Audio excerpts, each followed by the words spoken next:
il est loin le temps où Igor et Grishka Bogdanov débarquaient sur nos écrans, dans les années 1970. Alors que l'un est mort et l'autre dans le coma, un ami proche a fait le point sur la situation, quitte à en dévoiler un peu trop le secret de son apparence physique, il a bien failli l'emporter avec lui pour toujours. Grishka Bogdanov, ou Bogdanov, est mort le mardi 28 décembre 2021 à l'âge de 72 ans des suites de la Covid-19. Son frère Igor est lui aussi hospitalisé, dans le coma, en réanimation. C'est donc une tierce personne, leur ami Luc Ferry, ancien ministre de la Jeunesse, qui a pris la parole pour en dire plus sur leur état de santé, et révéler au passage l'ingrédient mystère qui avait rendu le visage des jumeaux si singulier au fil du temps. Même leur menton, ce n'est pas une maladie. S'ils se retrouvent dans une situation aussi catastrophique, c'est en grande partie parce que Igor et Jirka Bogdanov n'étaient pas vaccinés, assure Luc Ferry.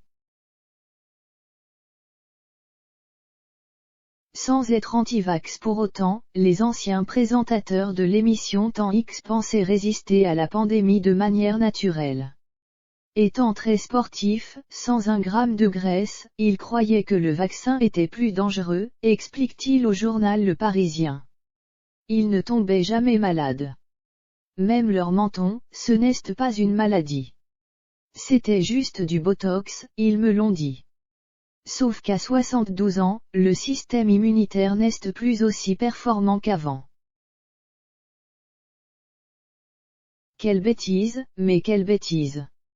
Grishka était un personnage hors du monde, singulier, mais tout sauf un méchant. Vous imaginez la douleur. C'est ingérable. Les deux frères, originaires de Saint-Lary dans le Gers, avaient pourtant toujours promis qu'ils n'avaient jamais eu recours à la chirurgie esthétique. Ils racontaient des histoires extraordinaires, assurant que des technologies avancées, des expérimentations et des petits protocoles étaient responsables de leur transformation. Aujourd'hui, bien sûr, ces débats semblent bien futiles. Luc Ferry ne s'inquiète que d'une chose, la réaction d'Igor, puisqu'il n'est toujours pas au courant pour Grishka. Il y a 3-4 jours, j'ai appris qu'il était encore dans le coma, poursuit l'homme politique. S'il se réveille, vous imaginez la douleur d'apprendre que son frère est mort. C'est ingérable.